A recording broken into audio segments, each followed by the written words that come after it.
Alrighty then. Good morning, good evening, good afternoon, and welcome, one and all. My name is Michael. I'm the Dead Aussie Gamer, and welcome to Pathfinder 2nd Edition Gatewalkers, our Pathfinder adventure featuring these wonderful and amazing folks who are my Patreons, who support the channel, allow me to do all the cool, fun, and amazing stuff, and come and play games with us. Guys, say hello to the folks at home. Hello. Hey, everyone. Hey, folks at home. Evie says hi. Evie says hi. It's so good to see you all, and it's so I'm so keen and so eager to play today's game because I was in the behind the scenes places, making behind the scenes things, and That's awesome. I made our little dude and his little wagon. Look at him. I did it. And That's speaking awesome. of that, this was made in Hero Forge, which is something you can make. And I've just realized there is a way to perspectives change some of the characters, so you can act. So in essence, what I did was the wagon is actually the size of a normal mini, so it's actually like super tiny. But I could kit bash the goblin to scale based on the tiny mini, which for the purposes of what I'm doing looks freaking good. It looks like it's actually a freaking wagon, right? Yeah. Yeah? Yeah? I was very proud of myself. It's why we're a little late, and I need to brag about it because I am, an actor, and we need to validate ourselves, and that's how we do so. Do you love me yet? Huh? Huh? Do you want to give me all of that love and attention my parents didn't? Huh? Hi, everyone. Yes, we love you, Dad. These are my patrons. Yes. These are my patrons. They are my enablers. I mean my wonderful fans who come and support my channel. Let me do all the cool stuff and get to do all the cool, fun, and amazing gaming that we do here at the table. Guys, say hello to the folks at home. Hi. Hello, everyone. Hi again. No. It's so good to see your smiling faces, and this definitely has cheered me up today. I'm not gonna lie. I was having a day where I was just like, I slept most of my day. I feel like I didn't achieve as much as I wanted to, but you know what? Coming here, playing this game, doing all this sort of stuff. I'm in a great mood, and I cannot wait to take all of that great mood and turn it into violence against Rongol. I'm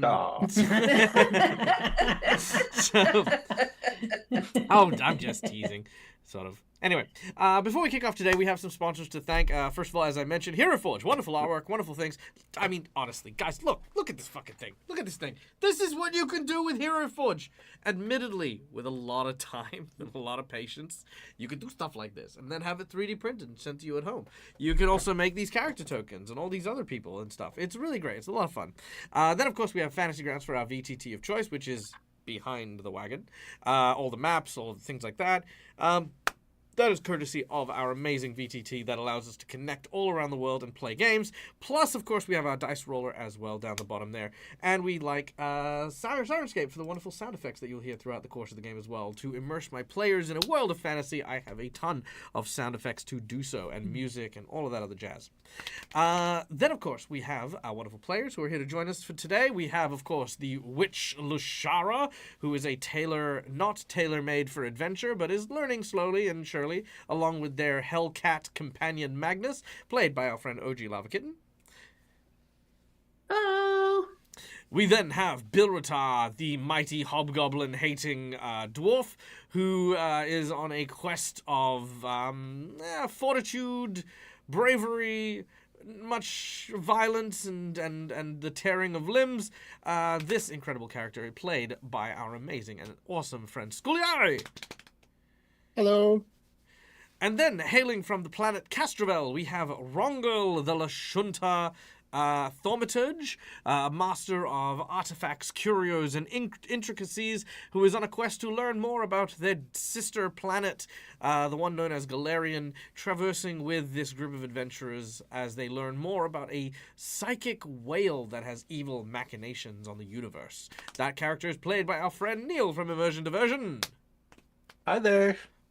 And last but not least, joining us today is Aelith, the Elven Ranger and Guardian of the natural forests surrounding and including the Keonan borders.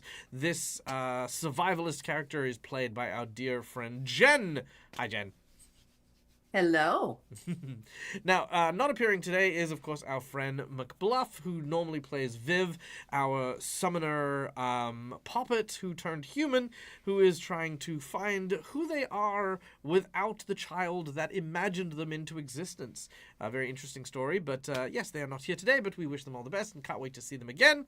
And lastly, we have our NPC who is traveling with our group as a unofficial group member. Well, technically you guys have two of these guys now, because first of all, you have Ostra, the hobgoblin you can see in the corner, and now joining our group is a driver who is taking our heavily armored wagon on a journey across the landscape through the demon-infested lands of Sarkoris. This is none other than Ace McTrustman. Ace McTrustman is definitely a person you should get to know and trust. Ace McTrustman, the name you can man. So anyway, that's who's traveling with our group. Yeah, and speaking of traveling with our group, you know who else is traveling with our group? Guys, do you know who else is traveling with you guys? These guys, the audience. Thank you so much, guys, for coming and joining us every single week. Those of you who are new to the channel, I'm not talking to you. No, I am talking to you. You guys are awesome as well. Thank you so much for coming in, for joining us, for having a good time with us. It's honestly just always so gratifying and so touching to see so many cool people here having a good time with us. Now, first of all, just by watching the show, you earn channel points that can influence the game while we play. Basically, just have fun, throw these out there. We have inspiration to give our heroes advantage on their rolls, insight bonuses if you think they're not having a clue about what's going on, wandering monsters, wandering bosses, divine interventions, divine healing, so many cool ways that you can hands-on just influence the game, and you earn these channel points just from watching, so feel free to use them whenever you would like. If you use them at an inappropriate time, don't worry, I will refund it, or if you do something that I think is funny, I might refund it anyway, so there you go. Subscribers, you earn channel points a little quicker, so hey, if you haven't subscribed, consider subscribing. Then we have our monetary donations, which all go towards Dag's survival check, which means I eat solid food, I pay my bills, I do all the cool stuff that we try to do, I remember all the Kickstarters that I backed. I say accidentally backed. Come here. I accidentally backed nothing, okay? I did these willfully and knowing, and yes, I regret some of my decisions, but I never regret doing it. I have forgotten that I subscribed to the Avatar: The Last Airbender expansion for the role-playing game Kickstarter because I'm frivolous and I love Avatar. I've loved Avatar since I was a kid. The thing I forgot was that I got the premium donation. And what I didn't read, because I just went take my money and threw it at them, was that it came with bending scrolls, okay? Which cool, right? If you're an Avatar fan, how cool are bending scrolls? I am going to have a set of bending scrolls coming to my house. The trouble is I didn't read the bit where it said only 3 bending scrolls. So I then had to purchase the remaining 3 bending scrolls. And I'm going to be eating instant noodles and bread for about 6-7 days before my next payday. So when I say that your donations go towards my survival, I want to be honest and say yes, most of the time it does. But also, I'm a child. Okay? Just between I'm a child. Okay, there we go. Dag's Honest Hour. I'm never going to lie to you about what I do with my money.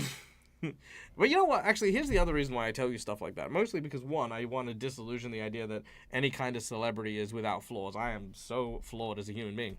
But the second is because I want you guys to know this shit, because I want you guys to be like, hey, Dag, I heard that you have the Avatar role-playing game. Do you think it's cool? And then I want a conversation with you about it. And then you might be like, hey, Dag, we'd love to see a one-shot of, the Avatar role-playing game. And I'll be like, cool. Maybe, we can put together a little sponsorship thing and be like, if we raise this much money, I'll do a one-shot with some people and stuff. That's how it works. This is what I do. But if you don't want to do that and you're like, Dad, keep your fucking fandom out of my D&D or out of my Pathfinder, I'll be like, okay. Don't worry about it. I'm good. So, yeah. Anyway, there's that. Monetary donations. We have our $5 donation for hero points, which of course are these red marks you can see on my players, or a jinx point, which are these purple marks for me. The jinx points can be used to counteract hero points, make bad guys roll with advantage, or complicate things ever so slightly, whereas the red marks are hero points that make my players do cool stuff like roll with advantage, stave off killing blows, or petition the DM for stuff that just isn't in the rules. Okay? And I love that more than anything else. It's probably the least used purpose of the hero point. It does sometimes, but I love it when my players go, I don't have rules for this, but I want to backflip into the waterfall while firing my parachute out in order to try and chokeslam the giant shark off the cliff and into the rocks, you know. I want stuff like that. That's what I freaking love. Then we have our $10 donation where I have 2 decks of cards in front of me. I have the deck of flashbacks and plot twists, which is here. Each one contains a story prompt. I will read said story prompt. That's not a great one to start with. But for the $10 donation, I will read out whichever story prompt you get, and I will try to insert it into the game as we play. The second deck I have, if you don't like that one for the $10 donation, is there. Is a deck of heroic actions, which count as an emergency hero point to a player of your choice, and a free superpower that gives them an actual ability so long as they hold on to the card, which is also very, very cool. So, yeah, that's our $10 donation. $20, you give a player of your choice or the GM a coveted golden natural 20, which are these marks here. It's a natural 20. It's a critical success. It makes things work and makes things awesome. It's very, very cool. Yep. Oh, there's never a shortage of it. Then, of course, we have our $50 donation. There are 3 potential rewards at $50. We have a magic item, which you can give to a player of your choosing, which can be a homebrew item you design. You can ask me to create a personalized set item for that character, or you can give them something from their own personal wish list, which is amazing. The second reward is, of course, a boss buff, where we increase the difficulty of a challenge, making something way more difficult than it has to be because it's fun. Then, of course, we have our final $50 reward, which is a Harrow reading, where we draw a card from the infamous deck of Harrowing. We read the player's fortune. They will receive a 1d6 bonus on all checks involved with the stat associated with that card, and if our heroes can indeed fulfill the prophecy written on whichever card they happen to draw, that entity within the card will grant a boon to the group, which is going to be awesome. Then we have our $100 secret menu item. The $100 secret menu item is going to be nice and simple. It is going to be amazing. It's going to be awesome. And that is, I'm going to have the $100 secret menu item affect our dear, dear friend Rongo. Now, Rongo, Yes. you have never been to Galarian before. You are unaware of much of the history here, including that of the infamous world wound and the battle known as the Shining Crusades. Not the Shining Crusades, the Mendevian Crusades. Mhm. Now, you, my friend, for the $100 secret menu item, will be presented with the opportunity to make a deal with a devil. What will happen here is an entity that will thus remain unnamed, for you guys anyway, will arrive to make a deal with you.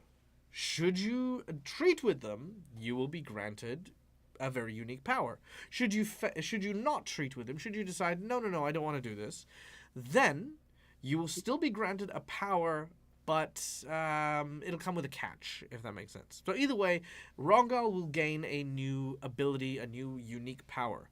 Now, for the time being, I would like everyone to remove their headset so I can tell everyone about the entity. Or just go get a drink or something. Yeah, well, no, if you mute yourself, then you're muted. Are you muted, Jen? Hi, Jen. Okay, cool. So, here's the deal. The secret is that the entity that is going to reach out to Rongal will be none other than Tree Razor. Now, Tree Razor is actually a demon. I say devil just to throw my players off, but Tree Razor is a demon who is currently a kind of like an enemy of the elves, who is basically, again, massive enemy of the elves, yada, yada, yada, yada, yada, who controls fungus, who corrupts fae, who basically causes trees to wither and die and decay. And more importantly, he is the major villain of the adventure that follows Gatewalkers, known as the Spore War. So I'm going to have Rongol treat with Tree Razor, and Tree Razor will use Rongol as a secret spy from this campaign into our next campaign.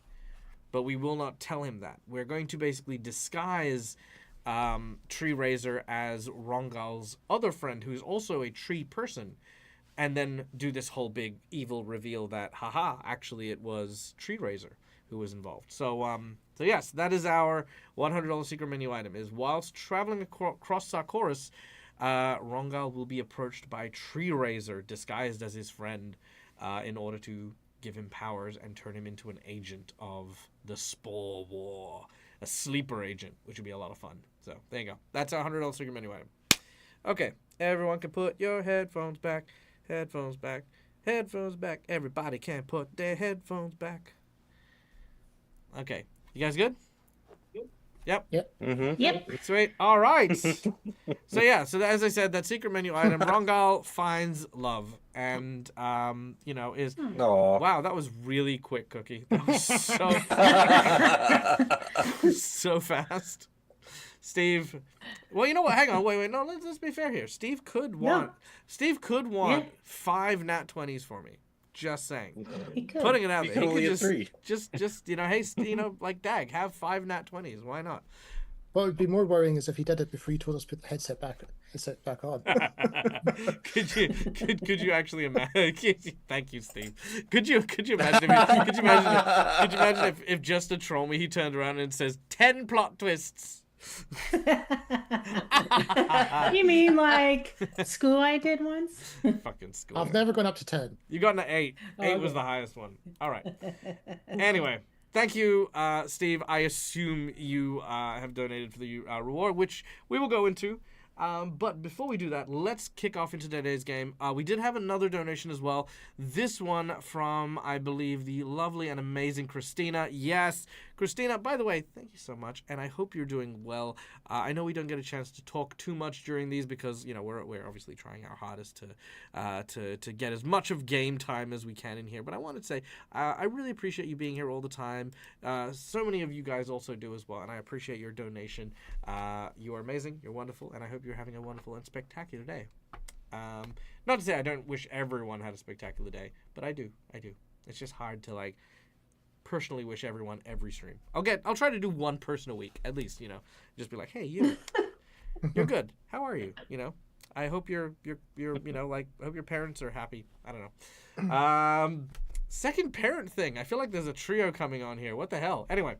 Oh no, that's because it was my mother's birthday a couple of days ago. That's probably why it's on my brain. I did wish her. I didn't forget. I did wish her a week early, but I did wish her eventually on the right day. Don't judge. Better early than late. Exactly, right? I know it was August sometime, and I figured if I did August 1st, then at the very least I'd be corrected to the correct day, and then I was set. It's a cunning plan. All right. Let's get some cool music. Oh, I know exactly which one I want to.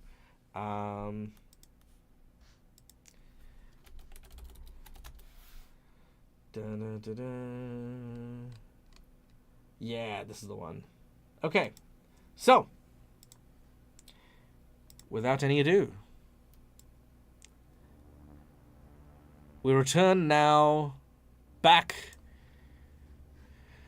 to the lands of Mendev.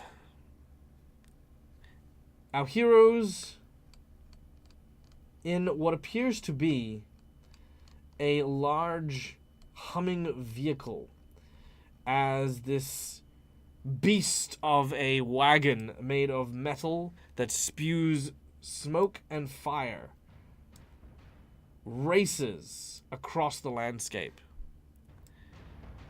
Being driven by what looks to be a small goblin with a look of absolute glee in his eyes as you leave these massive tears in the road as you're racing westward across the land towards Sarkoris. Inside the wagon, we have our team. In addition, we have the traveling and wandering members of the of Sakuichi, Denji. Shit, I thought I'd memorized them all, but I haven't. I tried. I tried keep my forgetting best. them too, so it's okay. Okay. Kamak, Inuma, Yep. Inuma. Go on. Quick, Yep. All quick. and I think there was Godrak. I don't remember if that was. Oh no, one. Pamak. Pamak died though. Pamak. Didn't Pamak? Oh. No, you saved Pamak, didn't you? I think we did. Yeah. We saved all of them. You did. You saved Yeah. Pamak. Yep. There you go. Also, look, pictures of them. Yay. Some of them, anyway. Yeah.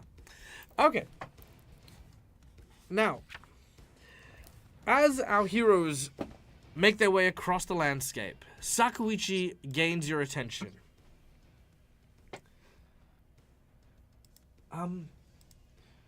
I'm actually a little nervous. I've never been this far away from our tribe before, and you can sort of hear her voice shaking amidst the rumbling of the engine of this wagon that is not being pulled by horses, mind you, which is in its own way very much a terrifying notion. There she is. Actually, I'm just gonna move this wagon a little bit away. Hold on, 1 second. There we go. Okay. So, yes, Sakuichi says the stone tablet that I've been using in order to read the heavens, it's behaving very strangely. I'm not sure how to describe it, but it seems to continually point upwards, as if what we are destined to find is within the heavens itself. It has never done that before. When it led me to Skywatch, the location was very clear. But now I'm struggling to interpret what the stones are telling me.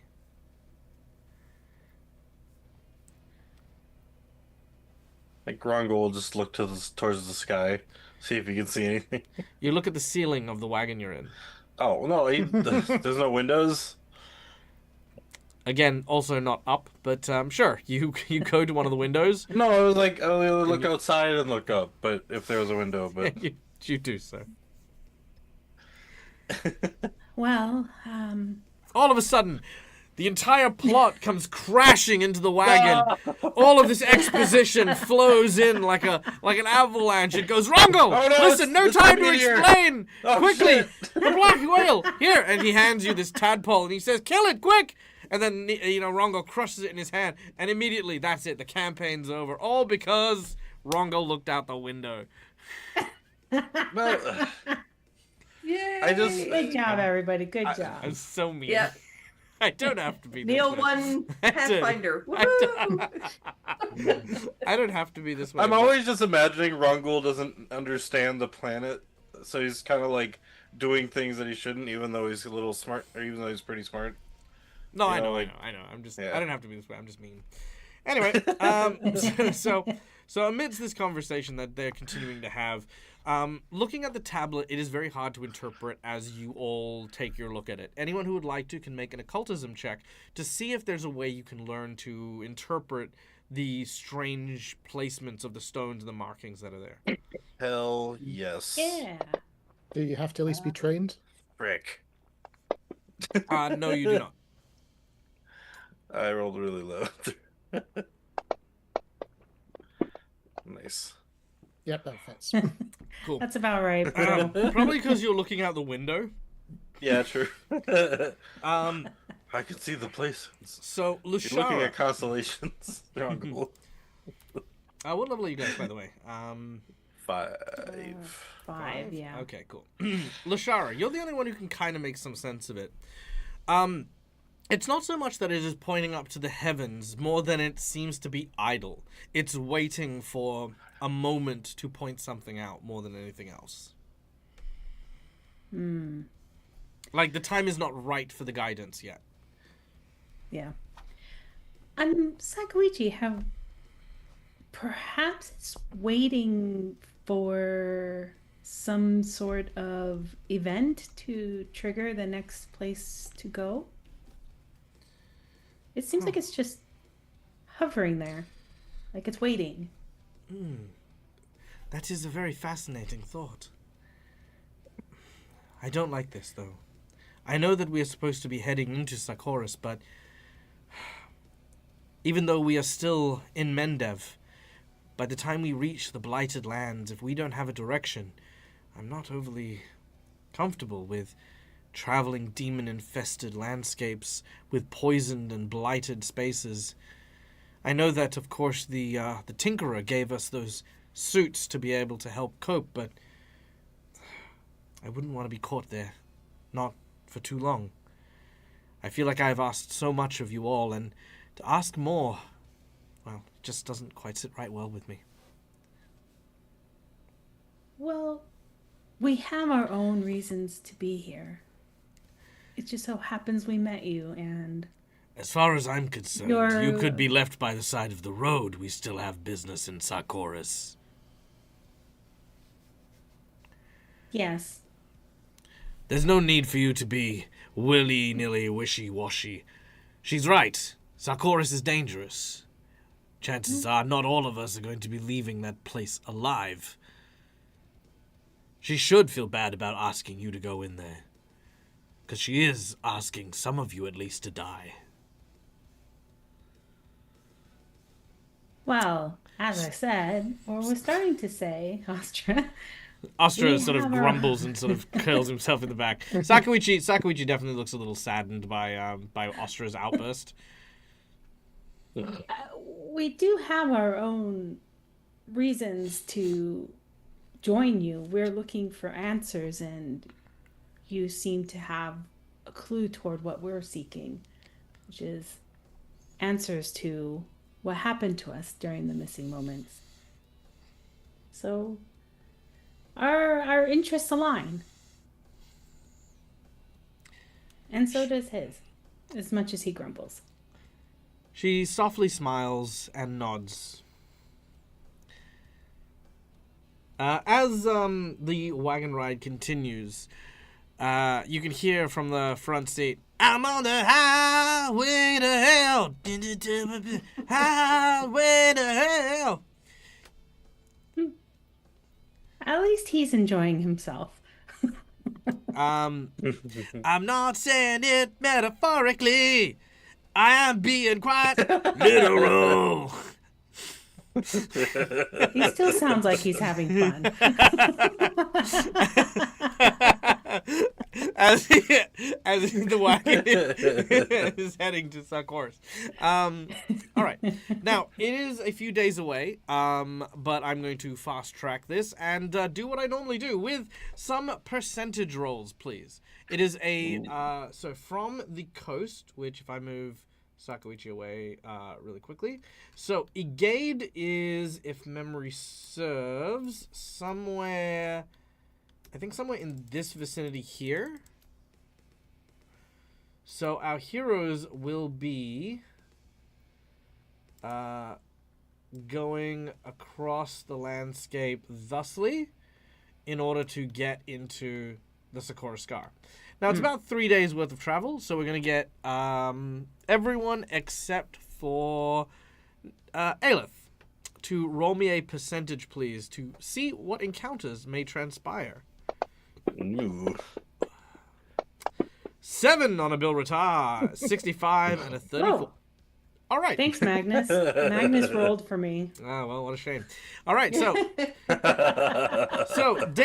day one, we have a minor inconvenience. So a minor inconvenience, as the wagon is going around, you realize very quickly that you did not bring a ton of supplies. As such, you are going to need to stop by a nearby town in order to resupply. It is a minor inconvenience, but whilst you are here, you are able to at least rest up reasonably properly. However, it does add an extra day to your travel, meaning, Aelith, I need you to roll me a percentage now as well. Oh. 88, nice. All right, so we have a good day coming up. So, Bilrata, however, Birita has a 7. All right. Okay. It is the middle of the night on the second day of travel. You've left the town behind, as well as your comfortable beds. You've set up tents and camps around the wagon itself, both to serve as a watch, but also to find some privacy and comfort. On the one half, you have Lashara and Bilratar sleeping with the some of Sakawichi's attendants, and on the other side is Rongal and Aelith with the remaining attendants, as well as Ace and Ostra. Sakawichi is on Lashara and Bilratar's side.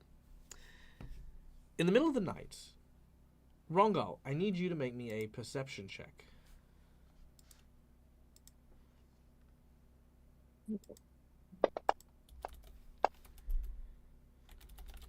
$14.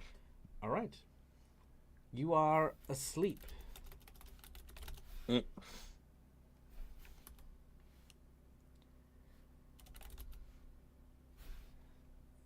One moment. Okay. The tent opens, entering in a figure in the dark.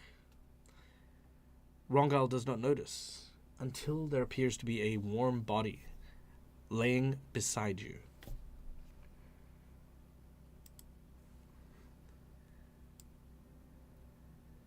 A voice whispers to you, "Don't move. Stay very still. I mean you no harm. I have been watching you, Rongal. You aren't like the others." You have? Oh yes, I have. The figure pulls your shoulder and lays you down on your back, then flips up to be on top of you with both arms pinning your shoulders to your bedroll. You see it is Pamak, the woman you had saved from the Myroga. Oh. She looks at you and she says, "I heard you speaking of why you change your name, that you do so to reflect the beast that you've killed. Is that why you took on his name?" She hears in her head, yes. But it's Why- more than that. Mm-hmm.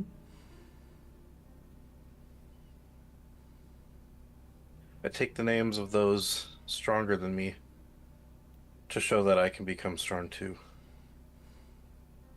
So you don't need to defeat them in order for you to revere their strength and take on their name? Defeating is one way.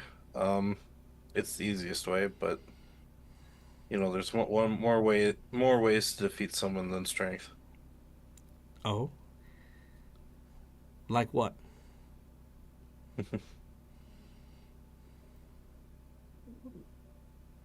There's wits. Damn it. Ah, you were so close. Okay, never mind. Carry but- on. No, it's fine. It's fine. Keep going. Keep going. It's fine. It's fine. It's fine. Just I'm one of those. Just real quick. Time out.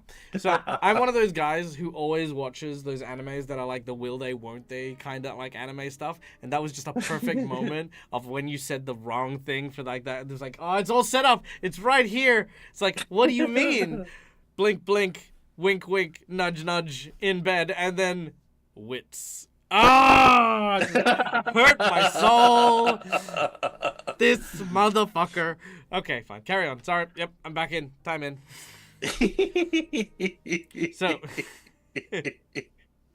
you've said wits. Yep. I'm kind of stockpiling the names, if you would, for future what's the word? I guess future young Lashunta, and that's not just that. It's more like my wish is to create a guild for all races, all beings from here on Galarian and also on Castrovel A at some point. a mighty large dream you have, Ronko. Well, if I'm here on Galarian, I can't be the only one. I mean, if there was a way here. I don't know. Sorry. No, you're fine. We You're fine. want me Keep to going. say You're doing things. good. You're doing good. Just ignore me and OG. That's all. Okay, you're fine. Okay. Okay. Okay. I'm trying to get back in the moment. Okay, just yeah. Okay. Yeah. What if I could show you strength like you've never seen before? What if I could show you power beyond description and give you just a piece of it? That would be amazing. She lays down on you, like just on your chest. At this point, you recognize that she is scantily clad. She's wearing clothes. She's not naked. Yeah. Because consent is important. She is still wearing clothes, but she is in her night attire. Not leathers and chainmail and shit. As she leans forward, she says, I want you to close your eyes. As you close your eyes, she opens her mouth. And I need you to make a fortitude save. Okay.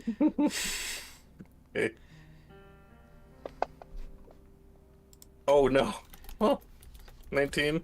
All right. So, Ugh. as this happens,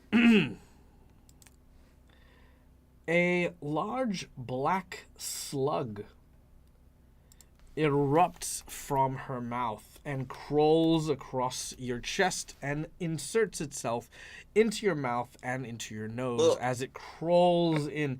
It is a Oh. horrifying sensation Ugh. as it thrusts itself into your body.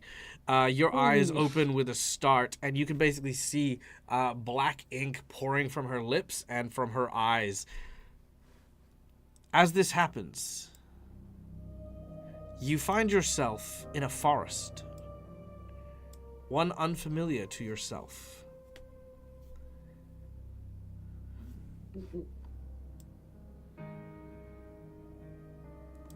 Well. If you ain't a sight for sore eyes. You turn around and you see a very familiar face.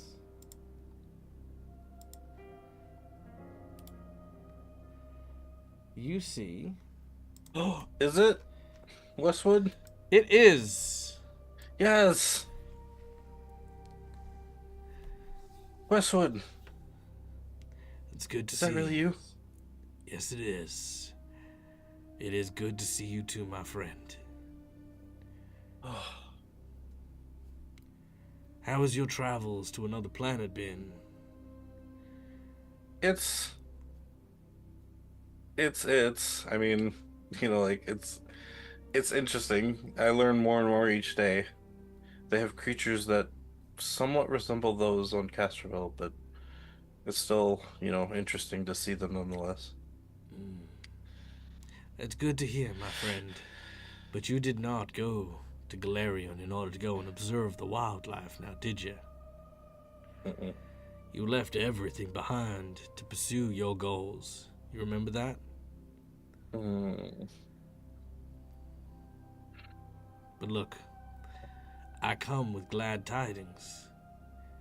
Seems that your world that you happen to be on is closely connected to something far deeper, far more important and impressive than any power you faced before, and you are touching the skirting edge of that power.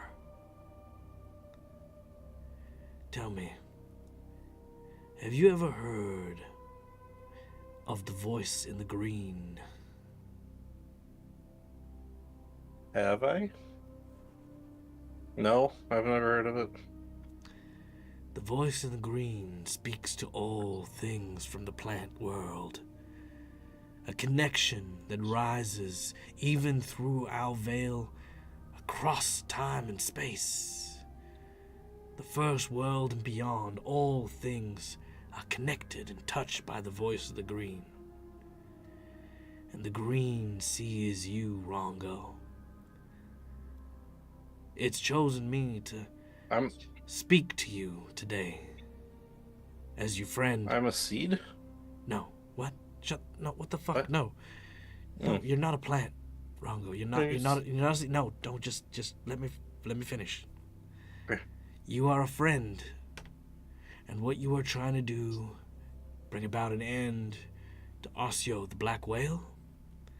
The green wants that too, but knows how much danger you've already faced. And it wants to side with you. It wants to give you the strength you need to take the name Osseo for yourself. You think you'd be ready to do something like that, Rongo?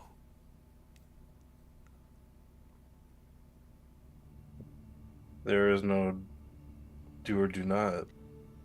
There's only try. And I would love What? to try. Hold on. What? I don't know. I don't know. What? There is no do and do not. There is only try. Are you fucking kidding me right now? Anyway, Sorry, one moment. I will- Just give me a second.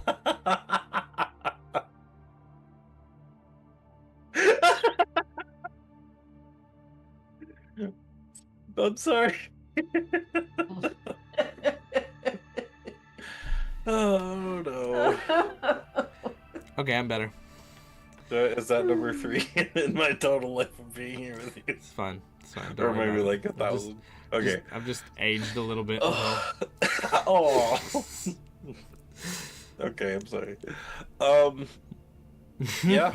If it helps us, yeah, 100%. Good. I'm so angry. Okay. I'm sorry. I'm trying to give you something nice here, and you're making it hard, man. All right. He reaches out to you and tells you to drink water from the palm of his hand. You watch as it sort of almost like rises through the moss and through the greenery in his palm to create. If you've ever watched The Land Before Time, it's created that. It's the leaf with like the little water inside of it as well. Ooh.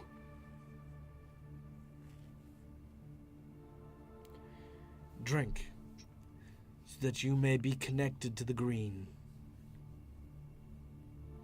I drink from it. All right. As you do so, you feel a surge of power. Your eyes glow green. You now have the following abilities. You ready for this? I will do my best Your to write them down. Your telepathy now has no range or line of sight limit. Whoa. Well, sorry, let me rephrase. On this planet, you cannot connect to okay. You cannot connect to Castrovel.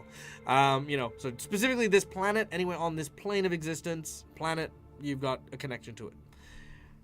Secondly, you now have at will speak with plants. Ooh. You now at will have the ability to commune with these plants using diplomacy as you would regular people. However, you will receive a +4 bonus when communing with fungus. Ooh. Do you know why? Do you know why? Do you want to know why? Yeah, I want to know why. Because they're down to earth.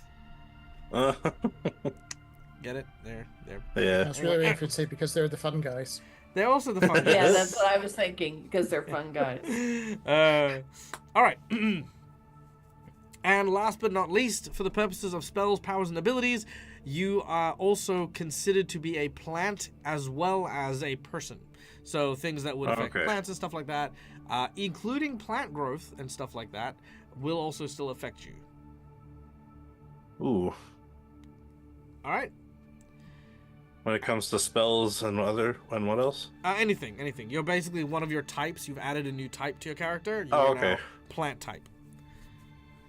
But you're Considered only a plant. yeah, you're considered a type. plant. Like you're not growing Yeah. leaves or anything like that. But yeah. And this is only on this planet, or was it the at-will spells stuff? And the no range, that was just on this planet? You said no range or line of sight for the telepathy Yep. on this planet. Sorry, Good. that was for that one. At will, speak with plants. Yep.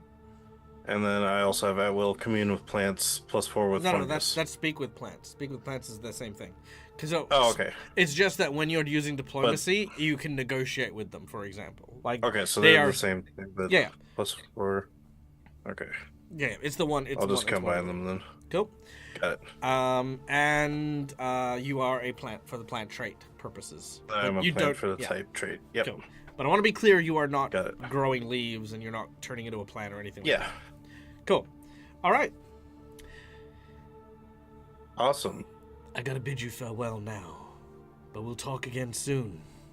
Rongal, the fate Okay, of okay. our world, all worlds, rest on you. I can't wait to see you again, my friend. I'm sure it won't be before long. When you're done, when all is said and done, I want you to come see me. Okay. I will be in the lands to the far southeast. I'll wait for you there, my friend.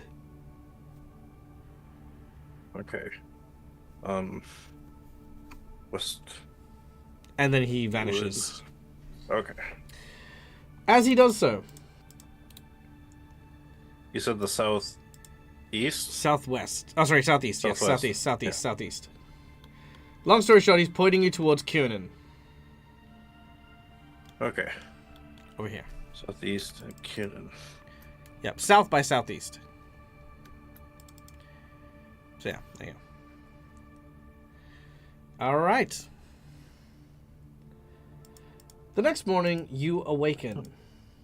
As you do so, a few people are surprised to see a scantily clad Pamak leaving your tent slightly before you did at breakfast, and then shortly following Rongal as he awakens, also scantily clad.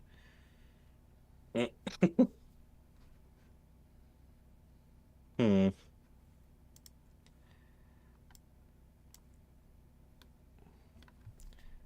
Ace is pouring a coffee and goes, ooh. Lushar is just looking like, oh, I see. Sipping some tea, like, Hmm. Rongo's gonna go shower in the. Or he's gonna go. No, wash finish himself that and I'll sentence. bring Go it back. Finish the shower where, Neil?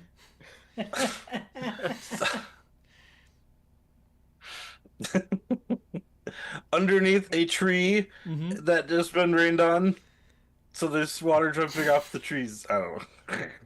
I'm glad you decided it was raining. I was waiting for you to do something even funnier, like getting a water skin and putting holes in it so you can hang it over. It's like, cool, there goes one of our water skins. All right. After That's smart. yeah, after a good breakfast and after a good rest, you begin your journey onward. At which point we then hit the 65%, where nothing happens for the day from Rongal, so another day goes past with no problem. And then 88% from Aelith, which means we actually have something good happen. So, as you arrive at the border of the Sarkoris Scar, you can see that there are individuals who will try to flag you down. There are two soldiers dressed in bright red.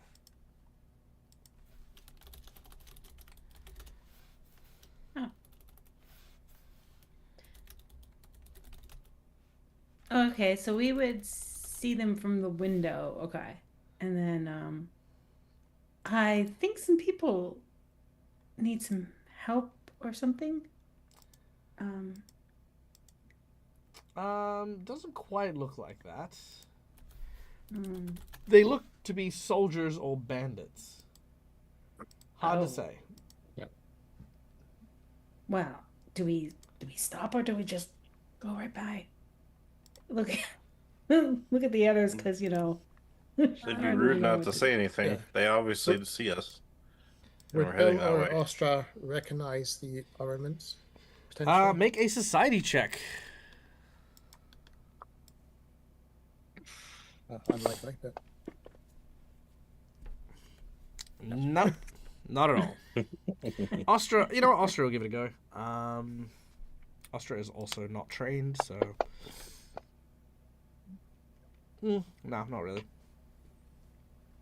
Oh, wait, no, of course Ostra would. What am I saying? Ostra says these are Mendevian Crusaders, but of course the crusade ended, but they're still wearing the uniform. Oh.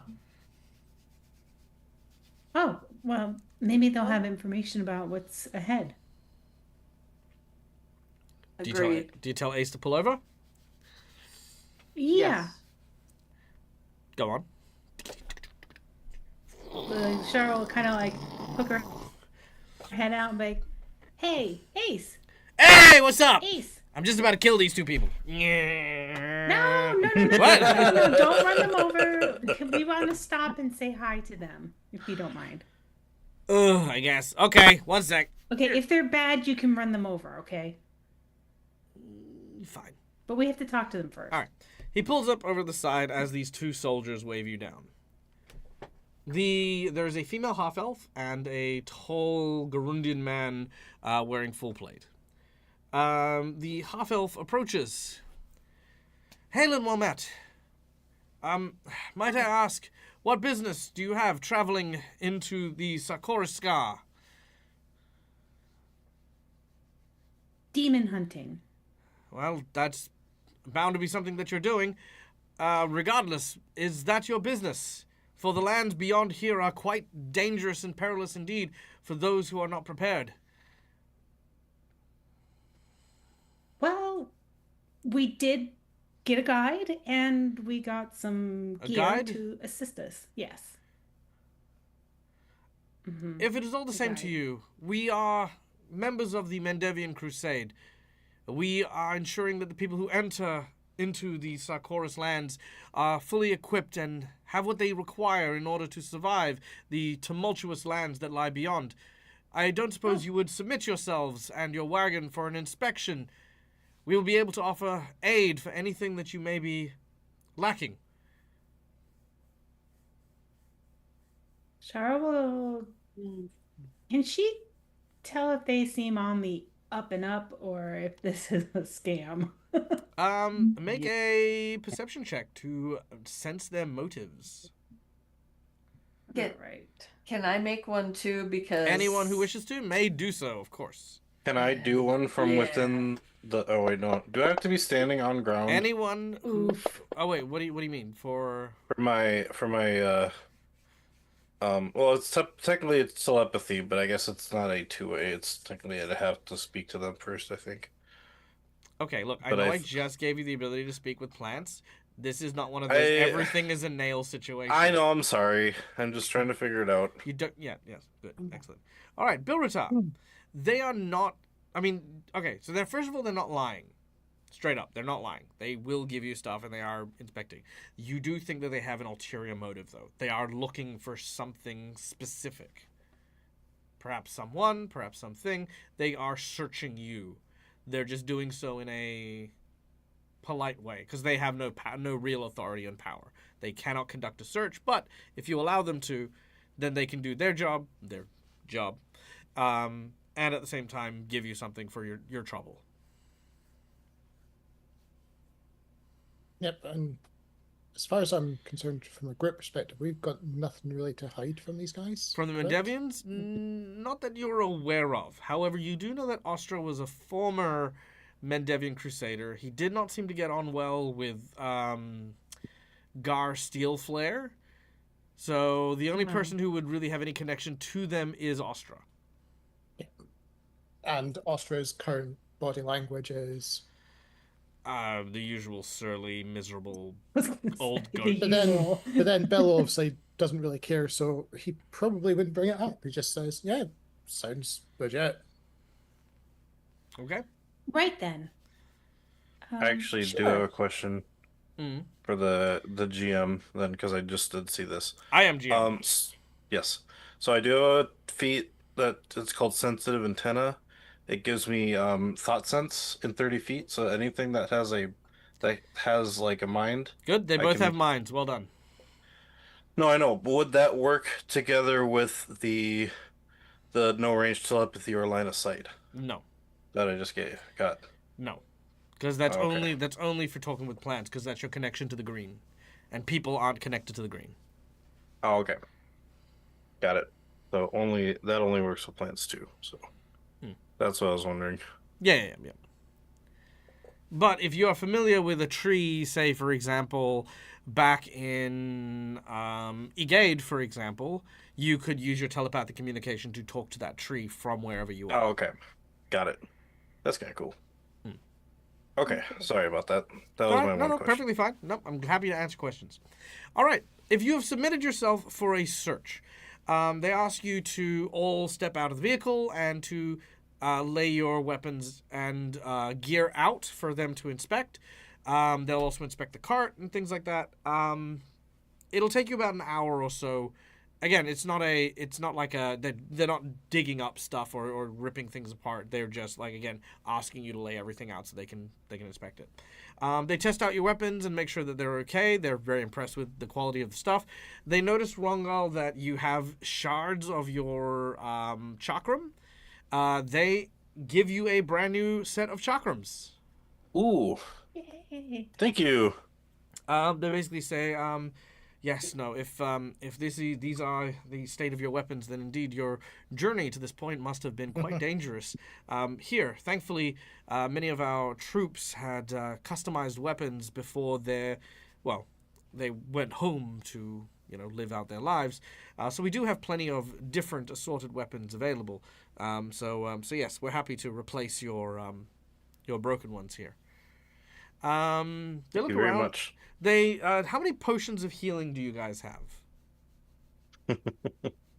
I don't I have none. let's see. Bill has none. I have none. All right, very alarming. You will each get I a have potion. one. Okay, each of you, except for Aelith, will gain 2 potions of healing. Aelith will gain 1. You will also each gain an antidote. And are any of your weapons cold iron? They're not. You are each given 2 flasks, which are filled with a silvery liquid. This is cold iron salve. When applied to a weapon, they will provide basically cold iron as a type of damage to the weapon for 1 hour. Aelith, you are given a small collection of arrows with cold iron tips. Okay. So, what was the type of healing again? Standard, moderate, the usual, like potion of healing. Oh, minor? Okay. No, not minor, the 1 step up. Lesser? Isn't there another step up above that? Yeah, it's minor at level 1, Mm-hmm. lesser at level 3, Yep.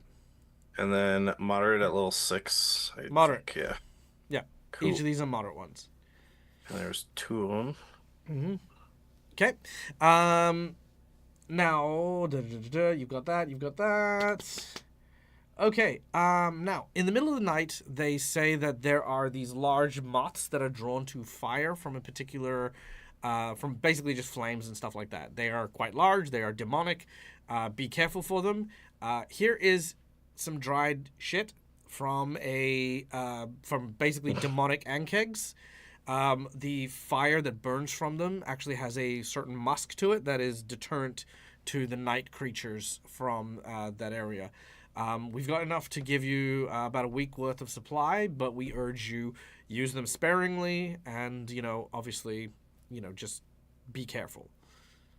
Because while they are a repellent, they aren't a permanent, or they aren't a guarantee you won't be attacked in the middle of the night. You know what I mean? Mm-hmm. Cool. Lastly, they take a quick look over the wagon. As they do so, they notice someone is still inside the wagon who hasn't come out. And that is, of course, Ostra. Ostra? Says the half-elf. The large Garundian man steps forward. Did you say Ostra? Ostra then steps out of the wagon. When you said guide, I thought you meant someone who actually knew where they were going. Ostra barely says anything. Nothing to say for yourself, traitor? Typical. I'd expect nothing less. Filthy deserters deserve everything they get. You see that he was probably about to give something to you guys, but instead he puts it back in the bag, spits on the ground, and he says, "We've done our duty. If you choose to follow this man into Sarkoris, no amount of help we provide you is going to save you from the disaster that will follow in his wake. If you deny that, then why not ask what became of this Mendevian scums?" And before he could say anything, Ostra rushes over to him and plows him in the face with a fist. Ooh. The large man buckles, but he does not fall. He reaches for his sword, but as he does, the half-elf steps in front and says, "No, whoa, hold on. We're really sorry. Again, we have done our duty. Though the Crusades are over, we are here on a matter of charity. Go in the grace of Iomade, and may her guidance help you upon your journey. Yes?" The Garundian man... Yes. Yeah, you say yes too. Right. The Garundian man releases his grip on the sword and puts on his helmet. He turns his back with a swish of his cape, and the two of them head back to their little spot that they were off the side of the road. I just yell to them, with the grace of Iomade. Because I also worship Iomade, so... Which is odd, given you're from a different planet. I know. We have the same gods. I don't know, you didn't tell me which gods I could worship. So you thought the human god of paladins is probably a good idea for an alien, yeah? Ugh. I don't look up that part. I just looked up I'm their, aware. like, It's fine. summary and stuff. Sure. Yep. Anyway. So as you as this happens, you're obviously gathering up your different odds and ends and bits and pieces. Sakawichi and her team again, like they get an improved series of weapons and stuff like that for them as well. And this is basically going to be also a cache drop as well for you guys if you haven't acquired your the stuff for this level. So anything extra, they're going to add like a few bits and pieces to you as well. I Ace, could get this one, yay. Ace turns around and is like, "Oh, that was tense." Yes, it was. Everyone seemed to have it out for this guy. I mean, he's got one of those faces, I'm angry at everything. He's very grumpy. Yeah, I'm not really sure why he's just so angry all the time. I should find out. But Bell's just chuckling the fact that other people hate Ostra. I mean, we seem to have a couple of those in the group, actually. People who are always angry. Oh yeah, fair. I mean, like, look, just, like, I don't get angry except if I'm not allowed to drive or to look after my wagon. Like I get it, I understand it. But like honestly though, this is the most fun I've had in like so long. I'm having a great time. I mean, I get to watch a hobgoblin knock the teeth out of some like shiny pimpled paladin. It's freaking great. Yeah, I suppose it is fun, like riding through this desert though. Yeah, well, speaking of like that, your wagon. Oh yeah, but by the way, speaking of that, we are actually here now. Like just beyond that little ridge there, that's where Sarkoris is. Whoa. Have you been in there yet? Oh God, no! Oh heavens, no! That is like one of the most dangerous places in the world, like without a doubt. And I mean, demons as far as the eye can see. Poison gas. You know. Oh my God! Have you ever? Do you know that geese have teeth inside of their bills? Yeah, they do. That's They have. the worst. The worst, okay? Now imagine a goose that is like multiple heads, and whenever you chop off one head, another head shows up. It's a hydra That goose. sounds Hydra Goose. It's a hydra goose. I hope we don't meet any of those in there. Demons are bad enough. Struggle's secretly hoping we do. Rongal George is having a wants great us to time right fight now. hydra goose. Okay, cool. They're done. That's Who knows? There might be our only meat supply in there. Cheers. Just chop off one of its heads, run away, and we get meat. Oh, jeez, face. what? And then it grows it back. I'm going to assume this is some sort of like doesn't live in a city behavior, eating monsters and stuff. Maybe. Ah, Okay.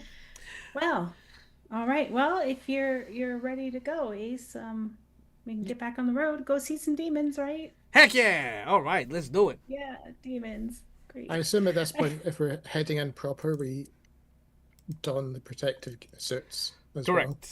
Yes, you do. Yeah. Oh, I hope Ace has stuff too. All right. I don't know what this is gonna sound like, but let's give it a crack. Quack. Oh, this is perfect. All right. The winds howl. Ooh, what's this one? Music? Nope, just more wind. Okay.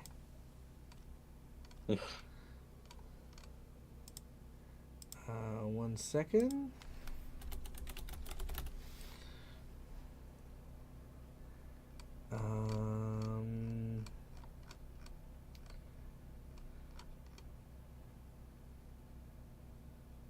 Let's see, maybe?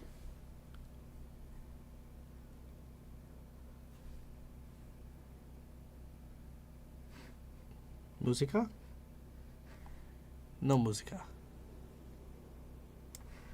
It's very quiet.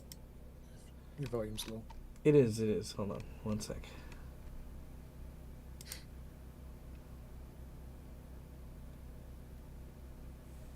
I don't hear any music in this track so far. No, me neither. Maybe it's too No. loud. I've had to turn my soundscape up to over 50% to hear the wind. That's what I said, it's very, very quiet music. Yeah, it's very quiet music. Okay, there we go. All right. So, as you begin to make your way across the Badlands, the howling winds and the scorching sun make the almost reddish landscape that stretches out before you seem like an entirely different world. Almost like that desert planet you fought that rat and giant scorpion thing, or the giant lizard thing on. There are cracks from the dryness just littering this place, and bushes that are very oddly shaped, almost as if they've had to adapt to the harsh landscape that once was forced into this area. The sky, deceptively blue and clear, though, with nary a cloud in the sky. One of the clear signs of the healing that has begun in Sarkoris. That, along with the presence of various small lizards and other creatures that seem to live in the desert. As you continue your way forward, you can see the signs of struggle. Large structures that line the outskirts of this place. These huge, immense towers that you can see for miles due to the literal barren, sheared landscape. Seem to have these old crumbling crystals embedded in the top of these towers. These were the warding crystals that once upon a time would protect the various kingdoms of Mendev from the hordes. They line the entire border and have been what has kept the world wound from spilling out over into the rest of Galarian.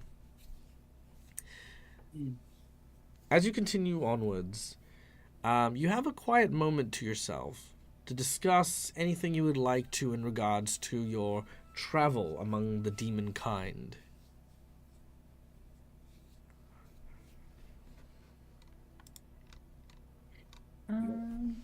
Shara would ask Ostra what he encountered out here. Many things. Hard to know where to begin, really. Demons come in all shapes and sizes. Some of them small, barely formed bits of protoplasm hungering for flesh, through to giant creatures with multiple heads and arms, each of which alone could tear a man limb from limb.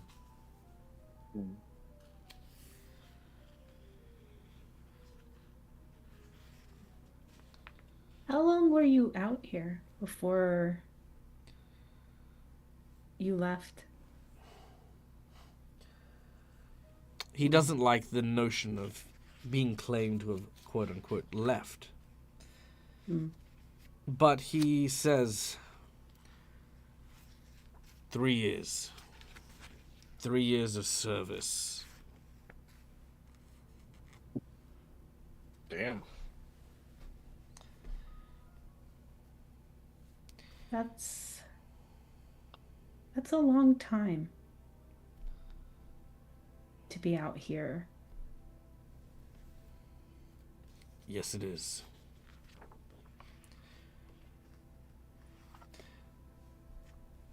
He begins to share some information.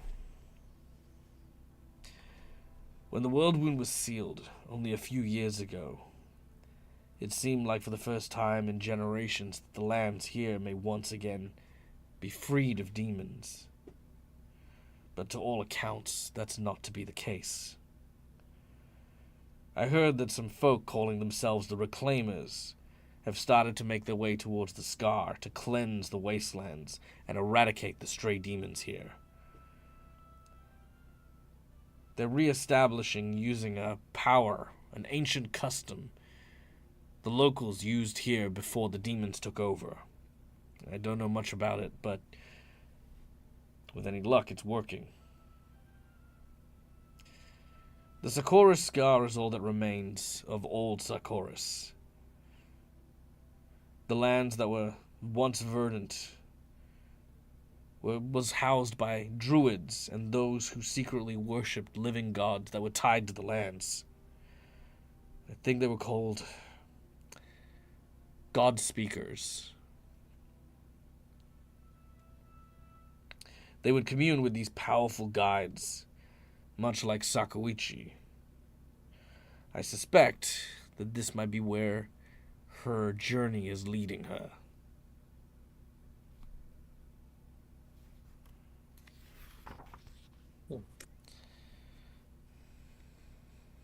That sounds like where we should head then. Is this where you also expect to find what you're looking for? Yes, it is. What I'm looking for is likely one of the weapons infused by the spirits that these people used to worship. If I can get my hand on such a tool, even the Iron Fang Legion will have no choice but to leave me and my kind alone.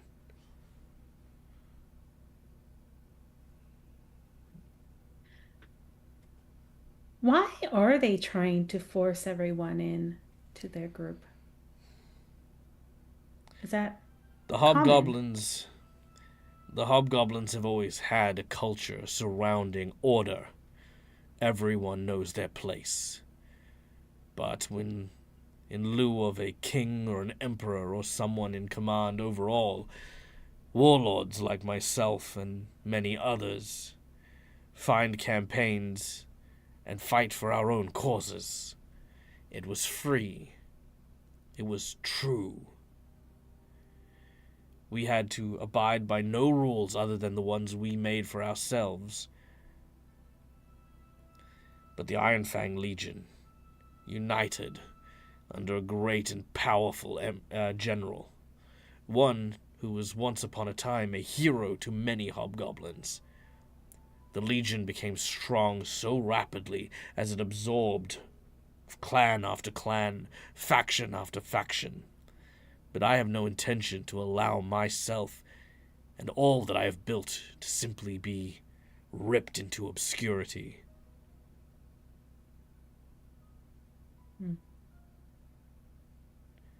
I don't leave any of my men behind, or to the whims of someone like insert name of the general of the Iron Fang Legion. You could just say he curses a random name. He curses a random name.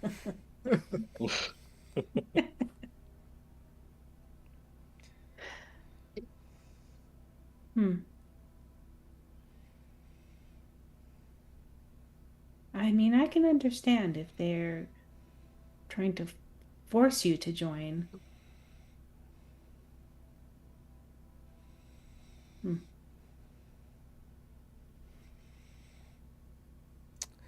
They have their ways.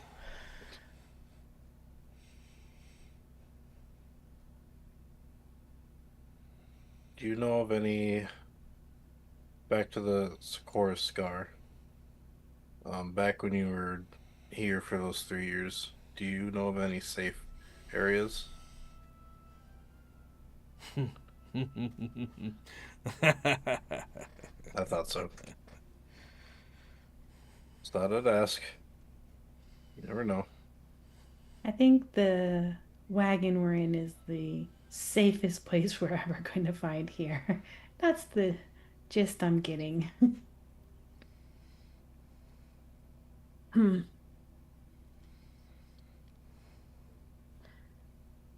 Bashara is kind of pondering Ostra because she really wants to ask, like, why did that paladin, like, react so angrily toward him? But she also doesn't want to, like... You can make a diplomacy check to feathers. try. Okay. Yeah, because that's something that's on Ayla's mind. She wants to know what that was about. All right, let's see if we can ask diplomatically. 24? 20 is the DC. Yay!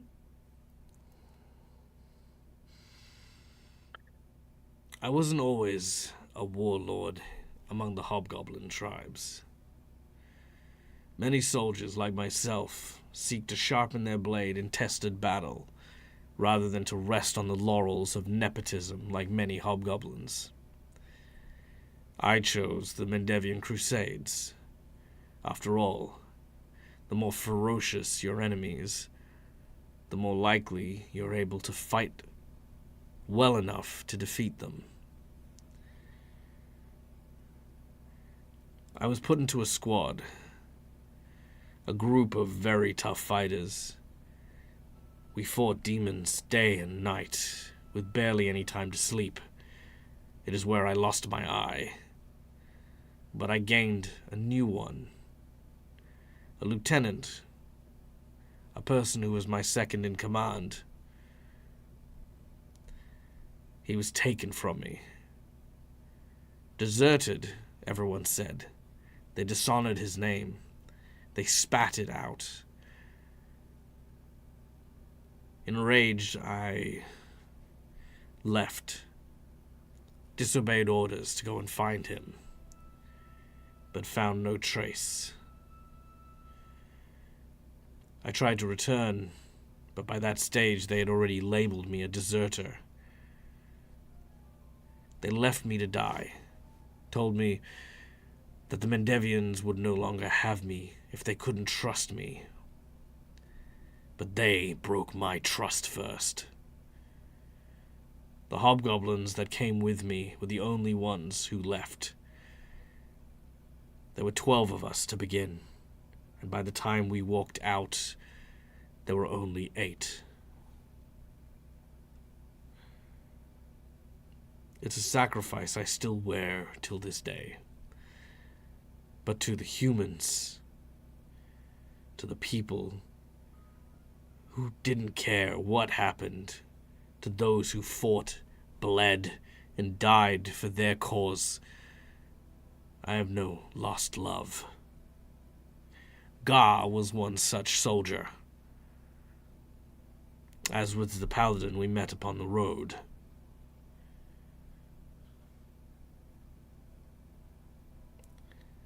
So, if somebody goes missing, they just automatically assume that they deserted versus something happened to them. No. They assume they're dead or deserted. In either case, if you disappear in this landscape, no help is coming.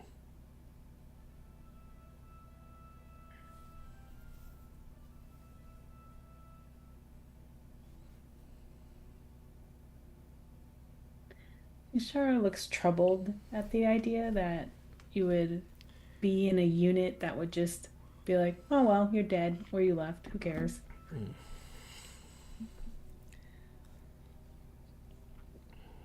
He kind of growls as he says, I don't need your sympathy, nor your consideration. I tell you this as a cautionary tale to remind you that I learnt my lesson. I gave up an eye to learn that lesson. If you all, or if any of you, disappear, it is best that all of you say your goodbyes. Because those lost, even if you find them, you won't like what you see. Mm.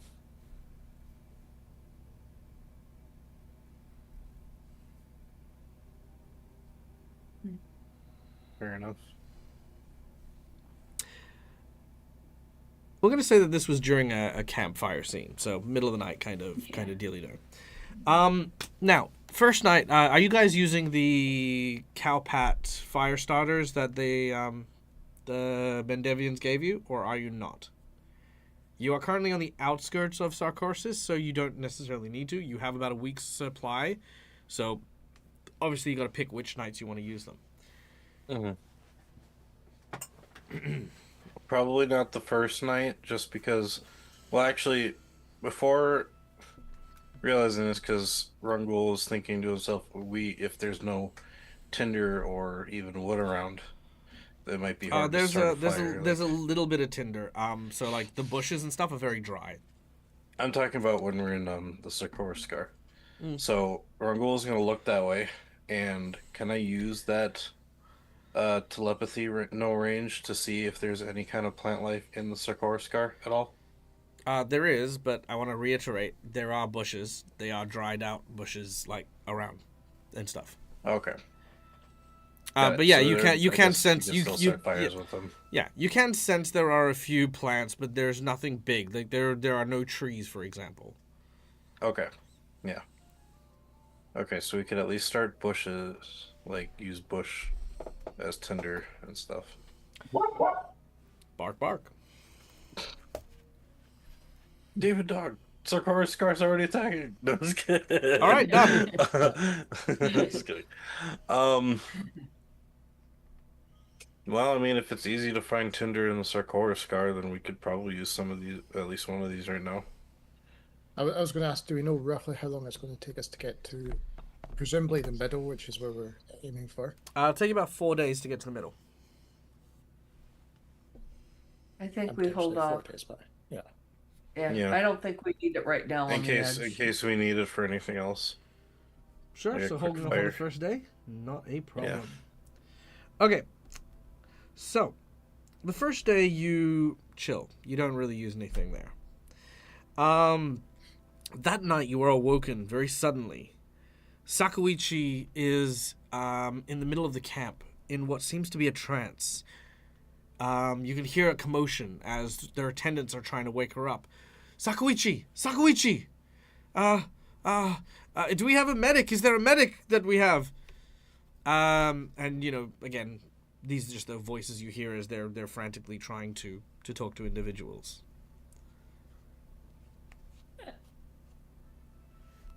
Lushara will go over to inspect if someone's looking for a medic. It's the closest we got. All right. Yeah. As you head out, again, you see standing beneath the starry sky is Sakuichi, who is, again, in a trance, standing with her eyes rolled into the back of her head, almost having a standing seizure as her body twitches and convulses. She's almost moving through through like this imaginary space. Okay. Can I do like a medicine check to see if she's having like a vision or if she's having a medical emergency? She's not having a medical emergency. Okay. I think she's having a vision. Let's not interrupt her. Does All right. she have the tablet with her? The tablet is on the ground, and the tablet is reacting. It's sort of like spinning, but still pointing in the air. As she begins to move, she then suddenly snaps to. She looks around. Where am I?